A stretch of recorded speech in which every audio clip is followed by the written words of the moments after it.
ஒரு சின்ன கிராமம். அந்த கிராமத்தின் நடுவுல 100 வருடம் பழமையான ஒரு சாமி கோவில் இருந்தது. அந்த கோவிலுக்கு தினமும் ஒருத்தர் தவறாம வந்து விளக்கு ஏத்துவார்.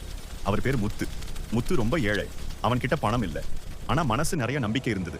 ஒரு நாள் கிராமத்துல பெரிய பிரச்சனை வந்தது. மழை இல்ல. பயிர்கள் காய்ந்து போச்சு. எல்லாரும் கோவிலுக்கு வந்து சாமி எங்களுக்கு உதவி பண்ணுன்னு கேட்டாங்க. ஆனா முத்து மட்டும் வேற மாதிரி பிரார்த்தனை பண்ணினான். சாமி, எனக்கு பணம் வேண்டாம். எங்க கிராமத்துல யாரும் பசிக்க கூடாதுன்னு சொன்னான். அந்த ராத்திரி முத்துக்கு கனவுல சாமி வந்தாரு. முத்து, நான் உன் மனசை பார்த்துட்டேன். நீ கேட்டது உனக்கு கிடைக்கும். ஆனா நான் மழையா வரமாட்டேன், நம்பிக்கையா வருவேன் சொன்னாரு. அடுத்த நாள் முத்து கிராமத்துல இருக்க எல்லாரையும் சேர்த்தான். நாம எல்லாரும் ஒன்னா வேலை பண்ணினா சாமியும் நம்ம கூட இருப்பாருன்னு சொன்னான். அந்த நாளிலிருந்து எல்லாரும் ஒற்றுமையா வேலை பண்ணினாங்க. கிணறு தோண்டினாங்க, நீரை சேமிச்சாங்க, ஒருவருக்கொருவர் உதவி பண்ணினாங்க. சில நாட்களுக்கு பிறகு மழை வந்தது, பயிர்கள் செழிச்சது, கிராமம் மீண்டும் சந்தோஷமாயிடுச்சு. அப்போதான் எல்லாருக்கும் புரிஞ்சது, சாமி கல்லுல இல்லை, நல்ல மனசுல தான் இருக்காது. மாறல்.